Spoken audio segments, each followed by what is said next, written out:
כן, משה. בעוד כמה ימים מתחיל קונגרס בגני התערוכה. איך המפגש הזה משפיע על ההתפתחות הרוחנית שלי ועל כל האנושות?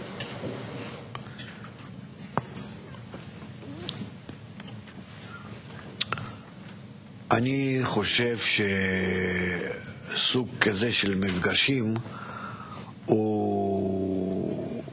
אני קודם כל לא יודע אם יהיו הלאה ובאיזה צורה ומה, כי העולם שלנו הוא מתחדש, ולכן אף אחד לא יודע המצב הבא, באיזה מצב אנחנו נצטרך לעבוד. אבל אנחנו בקונגרס הזה בונים איזה מיני אנושות הנכונה, שבאים לשם האנשים שנציגים של כל האומות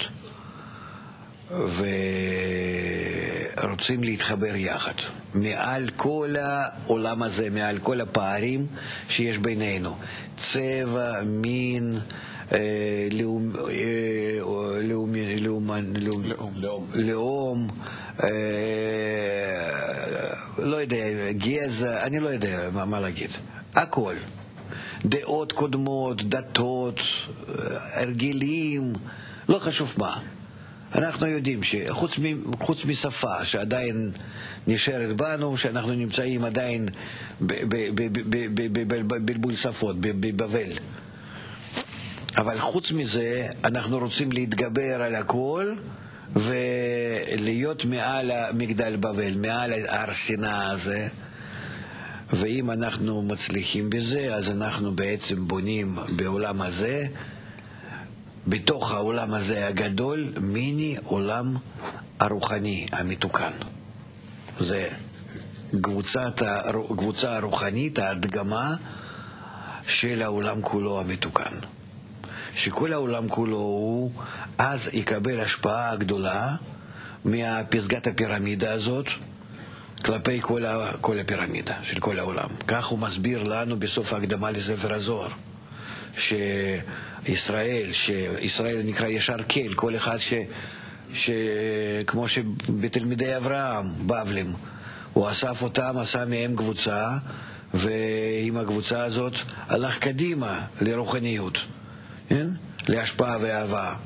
אז גם אנחנו עכשיו עושים את זה, כמו אברהם, בדיוק אותה פעולה, מאותו בבל שעכשיו מתגלה כאן ככפר הגלובלי הזה. אז אם אנחנו נעשה את הפעולה הזאת נכון, כמה שיותר נכון, אז אנחנו בהחלט מגיעים למצב שהכוח מאיתנו גם כן יתפשט לכל העולם, וכל העולם יתחיל להתייחס אחרת לשיטה הזאת, לתיקון. הוא יבין יותר שיש לו במה לצאת מהמשבר הכללי. אנחנו נביא לו ידיעה איך לצאת מהצרות.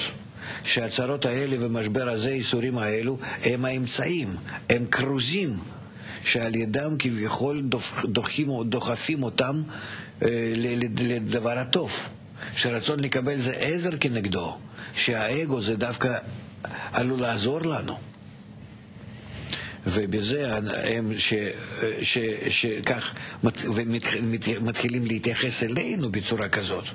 אז כמו שכתוב בנביא ישעיהו, שבאות אומות העולם ולוקחות בני ישראל על כתפיהם ומביאות אותם לבנות בית המקדש. זאת אומרת שעל ידי התחברות יחד עם כל העולם, כן? אנחנו עם כל העולם, בהבנה הדדית מה אנחנו צריכים לעשות, לתקן את עצמנו לדרגת האלוקית, כן? להשפעה ואהבה הדדית, כולם. אנחנו חוזרים לבנות מגדל בבל, אבל זה פאר, זה בית המקדש. זאת אומרת, כלי זה לא הבניין בירושלים או שם בבבל עצמה, כן? אלא אנחנו בונים בתוכנו בניין של קדושה, כן? מהרצונות שלנו המחוברים יחד, שבהם אנחנו מגלים את האלוקות, נצחיות, שלמות, עולם אינסוף. וזה רוחניות מתרחשת מאוד מאוד מהר. אנחנו יכולים פתאום לראות את הדברים האלה מתגלגלים בצורה פשוט מיום ליום, משעה לשעה. אפילו תוך שניות, אני לא יודע איך להגיד, זה ממש כך.